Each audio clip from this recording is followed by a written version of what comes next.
Tal, tara magpusoy dos. May baraha ako dito. Baraha yun. Buksan nyo, baraha yan, tol. Ano, gusto mo makita ng magic? Ano yan? Kung ilang tirang baraha, isasampal sa kanya. Ang laki. Ano gagawin? Dito. O, anong baraha mo? Tara maglaro.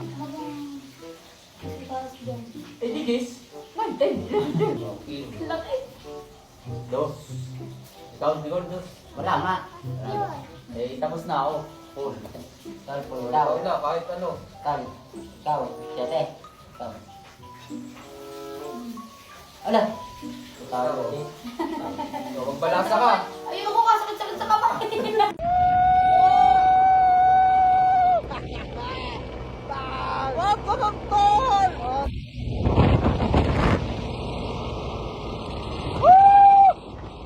Boss! Boss! Kamusta ang buhay-buhay? Ayos na ba? Boss! Guys, meron ako ikakwento sa inyong storya. So, itong story na to ay sobrang medyo creepy. Sobrang medyo creepy, napaka-creepy. So, syempre, bago natin simulan yung kwento, ipapakilala ko po muna sa inyo ang isang bida sa kwentong ito. At ang pangalan niya po ay si Kukoy. So, itong si Kukoy, isang gabi, mag-isa lang siya sa bahay niya. Wala siyang kasama. Mag-isa lang siya, no? So, syempre, bigla siyang natakot nang bibigla siyang narinig na tunog. Yung tunog na yun ay... So, lumipat na ako ng kwarto, nakakatakot kasi. So, yun nga yung tunog na narinig niya, yung trrrr, yung ganon. Syempre, natakot siya. Kaya ang ginawa niya, tinawagan na lang niya yung isa niyang kaibigan para doon na lang papatulugin sa bahay. Yung kaibigan nga pala niyang yun ay pangalan ay si Husky. Di, tinawagan niya si Husky, no?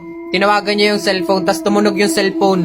Na na na na na na na na. Tapos sumagot si Husky, sabi ni Husky, "Hello, Kokoy, ba't napatawag ka?" Syempre, sumagot si Kokoy, "Husky, utang ina, may naririnig akong tunog. Kanina, trrrr. Tapos ngayon, tang ina mo, Husky, natatakot ako. Dito ka na muna matulog sa bahay, ha? Ah, sige, Kokoy, magpapaalam ako kay Papa tsaka kay Mama na dyan ako tutulog, ha? Sige, Husky. Doon na natapos yung usapan nila magkaibigan. So, habang hinihintay na tong si Kokoy, yung kanyang kaibigan na dumating, nag-ikot-ikot na lang siya dun sa bahay. Tapos bigla siyang nagulat kasi yung TV niya biglang tumunog. Tapos nagpunta mag-isa dun sa channel na Paw Patrol. Paw Patrol, Paw Patrol, we'll be there in the trouble, mga ganun-ganon. Puta, syempre takot na takot siya. Kasi hindi naman niya binubuo yung TV, bigla na lang nabuhay. Tapos bigla siyang may narinig. Puta, lalo siyang natakot. Teka lang, lobat na ako. So, gawan na lang natin itong part 2. Medyo bitin, pero sige.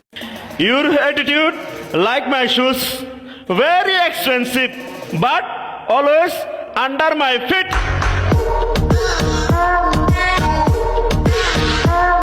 Hey yo!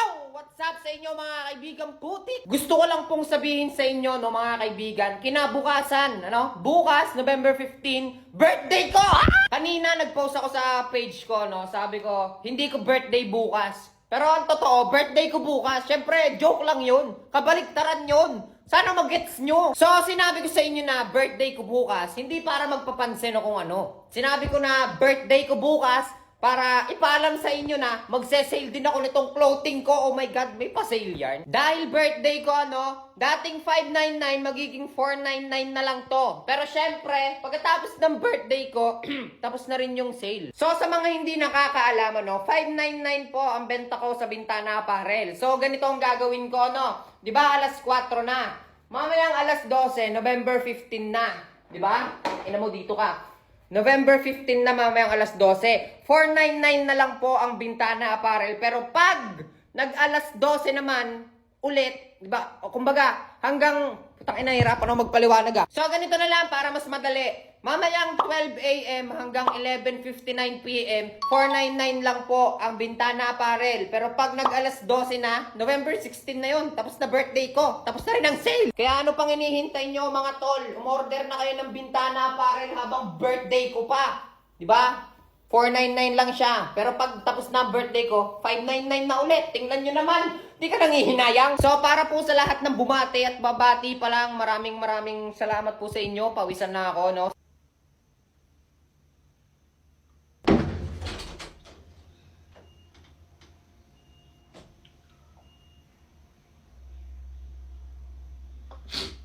Charge mo to, dali. Ba, ikaw na. Talagang pumarni ka pa para lang ipa-charge sa Hindi, akin. basta tama i-charge mo ha. Magugulat ka.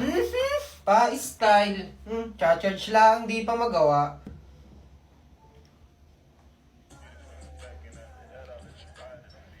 Hala, Ano? galing. Panis ka, boy. Boy, paano yun? Ganito lang yan, no? Tuturuan kita, tamo. Pwedeng sabihin nyo to sa kanya. Ang puso ko'y nahihirapan na. Ano pa ba ang pwede kong gawin na uubra upang maakit siya?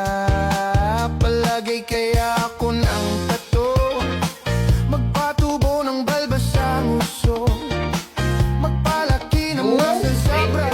Astig na to. Sabi ko sa'yo, basic lang yun eh. Ito na ba yung inaanak ko, pare? Oo, pare, yan yung inaanak mo. Oh, lalaki na. Sampogi mo, ah. Parang dati, supot ka pa. Siguro marami kang chicks, no? Ay, hindi po.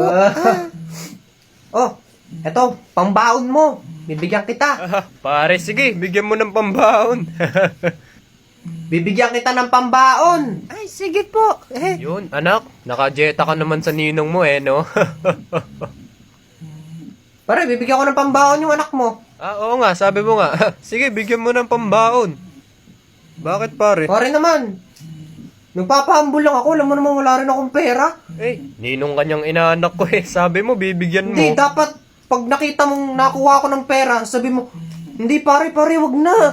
Ganon. Ikaw naman yung nagpresenta na bibigyan mo. Wala pare, alam mo naman ako gipit din. Hindi pare, gipit. Ikaw, yaman na yaman mo. Bigyan mo na pare, ito naman inaanak mo naman yan Pare, ako naman yung nagpapaano lang sa iyo. Bakit parang kasalanan Dapat sasabihin mo mo, pare, hindi, wag na nang bigyanan. Pare, okay lang, hayaan mo na.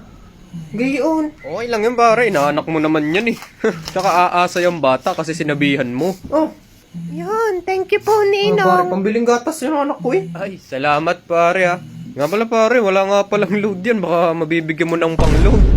Dali na pare, bigyan mo naman ng load yan. Walang load yan Walang load? Oo pare, syempre, alam mo naman nga, di ba? Online class. Oo.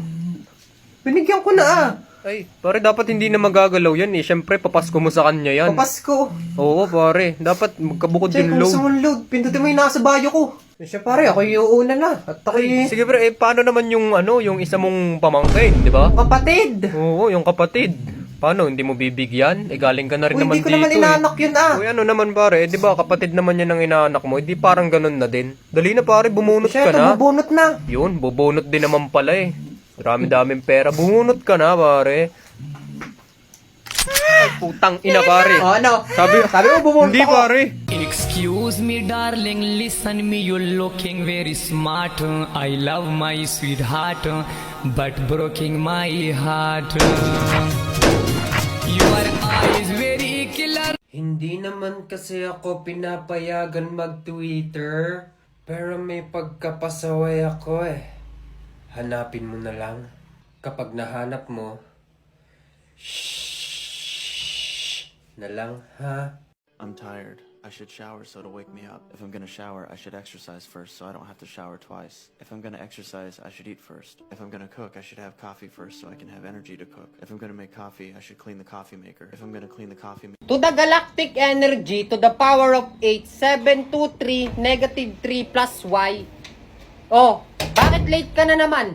Ha? Lagi ka na lang late sa klase ko. Abay, traffic po.